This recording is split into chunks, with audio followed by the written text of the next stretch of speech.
Mailah, aku berjingkat kaget ketika tiba-tiba seseorang mengusap bahuku. Mas Ibnu, mataku membulat sempurna melihat calon mantan suamiku berdiri di hadapanku. Kamu ngapain ada di tempat ini, Mas? Tanyaku sedikit takut. Kamu dari mana saja, Mai? Kok jam segini baru pulang? Jangan suka pergi berduaan sama Abraham. Dia itu bukan mahram kamu. Bisa timbul fitnah karena kamu ini masih istri aku, Mailah.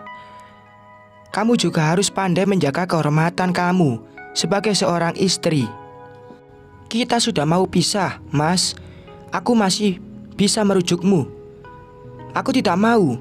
Aku ingin hidup bebas dari belenggu cinta buaya darat seperti kamu, Mas. Aku mohon, kembalilah kepadaku, Mailah. Mas Ibnu mengambil jemariku dan menggenggamnya erat. Aku masih mencintai kamu. Kamu tidak mencintai aku, Mas. Kamu hanya mau menjadikan aku sebagai pelarian, juga pemuas nafsu saja. Kamu berbuat seperti ini karena kamu sedang kecewa kepada Lucy. Tidak, Mailah. Dia menangkup wajahku dan mengunci netra ini dengan tatapannya. Aku berjanji akan berubah dan selalu mencintai kamu. Jangan paksa aku, Mas. Aku tidak mau hancur untuk kedua kalinya. Tapi aku menginginkan kamu kembali. Pria dengan garis wajah tegas itu mencengkram bahuku keras hingga aku meringis kesakitan. Lepaskan tangan kamu, Mas. Jangan sakiti fisikku juga, pekiku. Spontan Mas Ibnu langsung melonggarkan tangannya dan menarikku ke dalam pelukannya. Jangan peluk-peluk aku, Mas. Mencoba melepaskan diri dari dekapan calon mantan suamiku. Enggak, Mailah. Kita akan menghabiskan malam ini berdua. Aku akan merujukmu malam ini. Dasar omes. Aku tahu apa yang maksud merujukmu itu. Dia pasti akan meminta jatah dan setelah itu mencampakkan aku kembali. Percaya sama aku, Mai. Aku tidak akan lagi menduakan kamu. Mas Ibnu melonggarkan pelukannya, mengusap pipi ini dengan punggung tangan, seraya menatapku penuh nafsu. Aku beringsut menjauh darinya karena takut. Walaupun masih halal untuknya, tetapi rasanya sudah terlalu sakit jika harus kembali melayani buaya darat itu. Aku bukan boneka yang bisa ia permainkan sesuka hati, yang bisa dipungut dan dibuang kapanpun dia mau. Mailah, ayo kita pulang, pintanya lagi dengan suara bergetar. Enggak, Mas, aku enggak mau. Aku menggeleng takut. Kenapa? Karena sudah ada Bram yang menghangatkan malam kamu. Karena posisiku sudah digantikan olehnya. Aku enggak masalah jika harus berbagi dengan Bram, Mailah. Racau lelaki berjambang tipis tersebut seperti orang sedang mabuk. Plak! Panas perih menjalar di telapak tanganku. Begitu juga dengan Mas Ibnu yang terus saja memegangi pipinya, seraya menatapku dengan sorot mata penuh amarah. Aku bukan wanita murahan, Mas. Jangan samakan aku dengan gundikmu yang nempel sana, nempel sini. Sentakku tidak terima. Mas Ibnu memiringkan bibir, seolah dia tidak percaya dengan ucapanku. Ayo, Mailah, jangan sok jual mahal sama aku. Dia menarik tanganku dengan kasar. Spontan, aku menendang senjata pamungkasnya hingga dia terguling-guling sambil memegangi tongkat ajaib miliknya. Sialan kamu, Mailah, umpatnya sambil meringis kesakitan. Buru-buru aku masuk dan mengunci rolling door toko, mengunci pintu kamar, lalu segera membenamkan tubuh ke dalam selimut. Sepertinya aku semakin tidak aman jika terus-menerus tinggal di ruko. Aku harus segera mencari rumah kontrakan dan pindah dari tempat ini supaya terhindar dari gangguan Mas Ibnu. Ponsel di dalam tasku terus saja menjerit-jerit.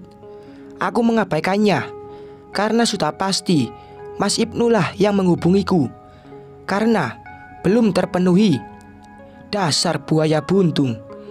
Giliran gundiknya sehat, lupa sama istri sahnya. Sekarang si pelakor sedang berbaring tidak berdaya. Dia bukannya menjaga pelakornya, malah ngejar-ngejar calon mantan istrinya. Gawaiku kembali berbunyi. Aku menutup telinga dengan bantal, mencoba memejamkan mata, menjemput lelapku. Selang 1 jam, ponselku kembali berbunyi, disertai gedoran pintu yang begitu keras. Aku menyentak nafas kasar sambil merogoh tasku, mengambil benda pipi persegi itu, lalu menggeser tombol merah karena ternyata yang menghubungiku adalah Abraham. Sudah malam, malas beradu argumen dengan dia. Mataku menyipit ketika melihat di layar gawaiku ada beberapa panggilan tak terjawab dari Gus Azmi. Ada apa dengan Raihan? Kok tumben sekali dia menghubungiku malam-malam seperti ini? Belum sempat aku menghubungi balik nomor guru ngaji anakku, Abraham sudah mengirimku pesan memintaku untuk membuka pintu karena dia ada di depan ruko sekarang. Ya Allah, tadi Mas Ibnu, sekarang Abraham. Kenapa mereka suka sekali mengganggu hidupku sih? Dengan langkah malas, aku keluar dari kamar, membukakan pintu untuk mantan tunangannya Lucy, sambil menjilangkan tangan di depan dada. Buka pintu saja, lama banget sih, sungutnya sambil menatapku. Ngapain kamu malam-malam kesini, Bram? Tanyaku penasaran. Kamu lagi sama Ibnu ya? Dia masuk dan menyisir seluruh ruangan mencari Mas Ibnu. Aku tahu kamu bos aku, Bram. Tapi sepertinya tidak etis kalau kamu bertamu malam-malam dan menerobos masuk ke dalam kamar, hardiku, sembari membuntuti dia yang sedang mencari calon mantan suamiku. Sepertinya dia curiga kalau aku sedang menghabiskan malam dengan laki-laki itu.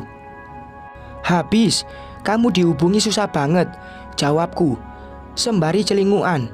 Bram, aku menarik bahunya kasar. Emosi, gak ada siapa-siapa di tempat ini, cuma ada aku sama kamu. Rutuku kesal. Ya sudah, kita OTW ke Tegal. Anak kamu sakit. Dahiku berkerut menatap Abraham. Dari mana dia tahu kalau Raihan sakit? Jika anakku sakit, pasti Gus Azmi sudah menghubungiku. Apa tadi telepon dari guru ngajinya Raihan ingin mengabariku? Ya Allah, aku sudah mengabaikan panggilan Gus Azmi. Sampai-sampai ada hal sepenting itu aku tidak tahu. Gegas aku mengambil gawai, melihat pesan masuk dari lelaki yang sudah aku amanai anakku itu. Assalamualaikum, Bu Maila. Nuwun sewu, malam-malam mengganggu. Saya cuma mau memberi kabar kalau Ananda Raihan sedang dirawat di rumah sakit. Waalaikumsalam. Aku menggenggam ponselku erat setelah membaca pesan dari Gus Azmi. Gara-gara takut diteror Mas Ibnu, aku sampai mengabaikan pesan penting seperti ini. Tadi kata Gus Azmi, beliau berkali-kali menghubungi kamu, tapi tidak ada jawaban. Kini nada suara Abraham mulai melembut. Ya sudah, aku anterin kamu sekarang. Imbuhnya lagi.